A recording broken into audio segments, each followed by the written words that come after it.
The reason why general impression in the world is spirituality means for those who are over 72. There are only few candidates here. Is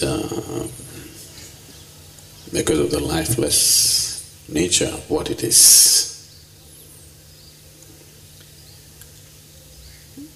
At the same time,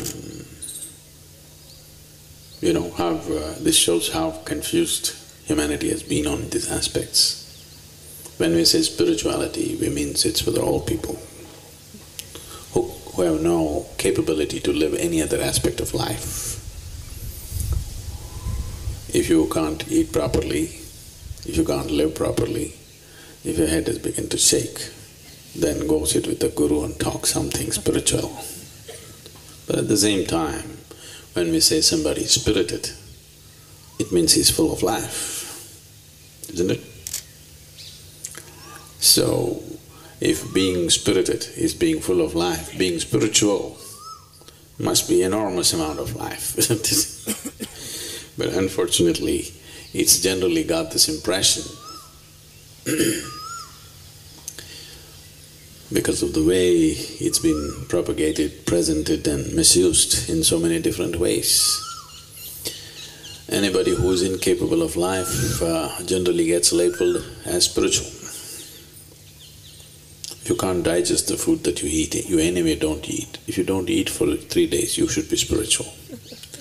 Actually, if you don't eat well, dress well, live well, you got to be spiritual. That's the general understanding. So,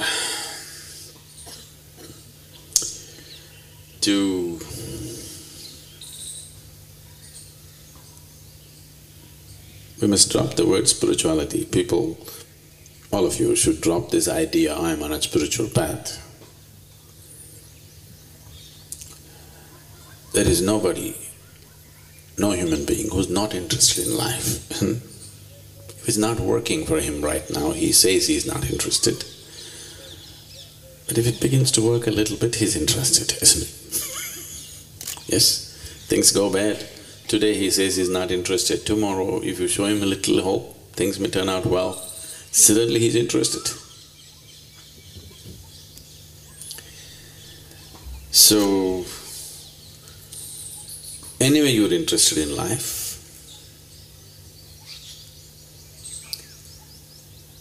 you better be interested in it totally. You better be involved in it totally and absolutely, otherwise life will torture you. Either you must be fully alive or you must be dead. The in-between is torturous, isn't it?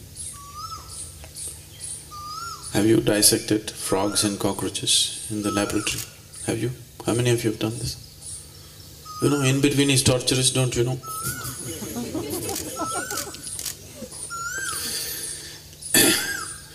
One part is working, another part is not working, is always torturous, isn't it?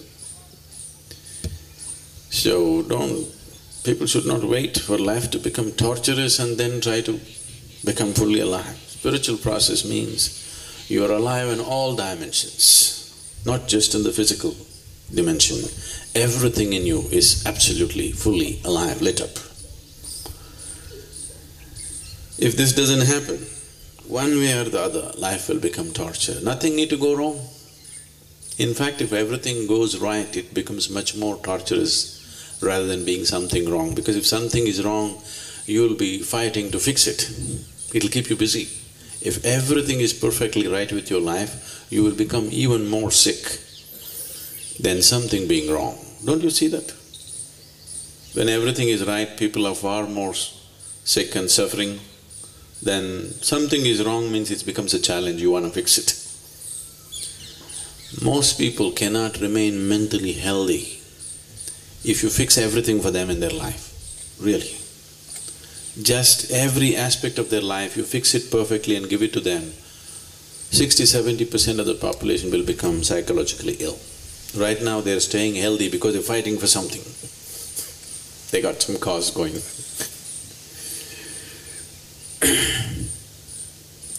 This losing interest in life is only when the energy is low. When you feel low like this, and oh, enough, no, it's all right, what? That little burst of energy inside of you, you're interested. When you're keeping only parts of your life alive and try to fix it with outside support, this is how life will be. If something on the outside collapses today, you want to die. Because staying half alive is a very difficult thing to do. It's a very torturous thing to do. Only your physical body is alive. Only a part of your mind is alive.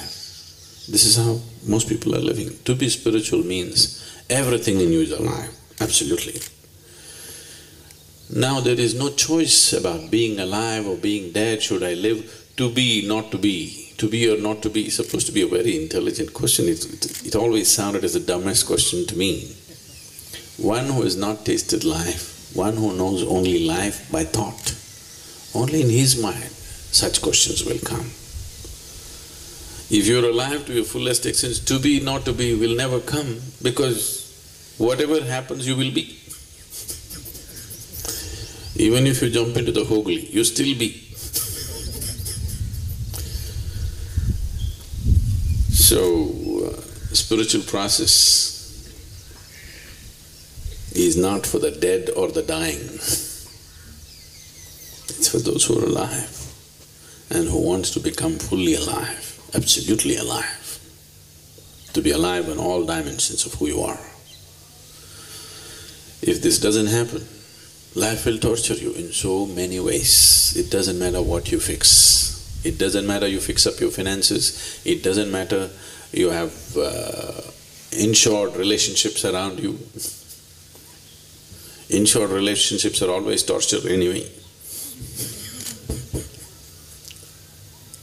Whatever you fix in your life, still life will torture you because you're half alive. So this idea we have to remove from the world that spirituality is for the dying, it's for the living. Nobody is dying, everybody is living. You can either live with the body or without the body.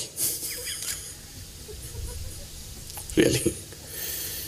You can either live with what you have picked up from this planet, or you can live without it, but you're still living. So there are no dying ones on the planet, there are only living ones. Some people are preparing to pay back their loan that they gathered from Mother Earth, some people are trying to hold it for some more time. But you never know when she'll collect it anyway.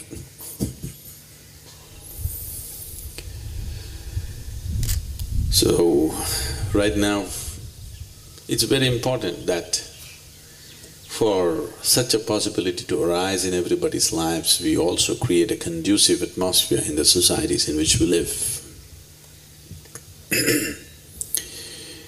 Why spiritual processes flourished in this part of the world is essentially because we created a situation where every human being could do what he wants. You need to understand this. This is the only culture which enshrined liberty and freedom as the highest goals of life.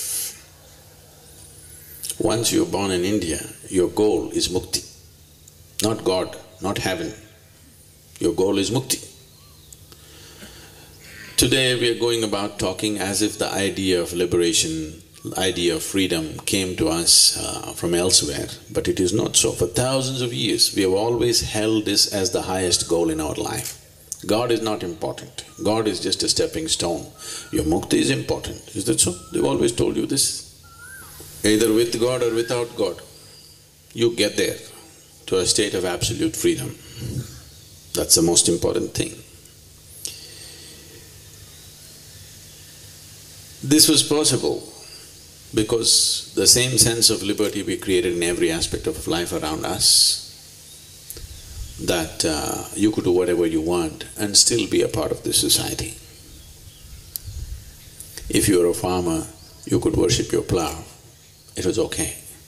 You were a blacksmith, you could worship your anvil, it was okay. You loved your mother, you could worship your mother, it is okay. You loved your wife, you could worship your wife, it's okay. You loved your child, you could worship your child, it's okay. You're a gardener, you like the trees and you worship the tree, it is okay. Or you don't like any of the existing gods and goddesses, you can create your own. Nobody thought it's wrong. There was never ever an idea of somebody being a heretic in the society. Believers, non-believers, people who worshipped snakes, cows, elephants, monkeys, mountains, trees, rivers, whatever they worshipped, or they did not worship anything, all of them were allowed to live here with the same sense of freedom, with the same freedom to express their thought, to express their whatever they feel, their experience of life. Only if such an atmosphere is maintained, spiritual processes will grow. So if we do not maintain this sense of liberty and freedom in the way we think and feel and express ourselves and relate ourselves to whatever we wish, there will be no spiritual process. There will be no room for people to explore their consciousness. You have to just go by standard book, what is said, that's all there is. So maintaining this in the country is very, very important, that everybody should enjoy this liberty. Everybody can do what they want and still we are here. During World War II, you heard of Himmler? Yes, yes, yes. He was one of Hitler's hitman. So, Himmler walked into a safe house where there were 8 Hitler doubles. 8 people who looked exactly like Hitler, they were trained to behave like Hitler, everything. He walked in and told them, there is some good news and bad news. Because you had to treat them like Hitler because they have to get used to it. So he went and saluted them and they said, Führers. There's good news and bad news. They said, okay, good news first. Then he said, our Führer is still alive. That's good news. They said, that's great. What's the bad news?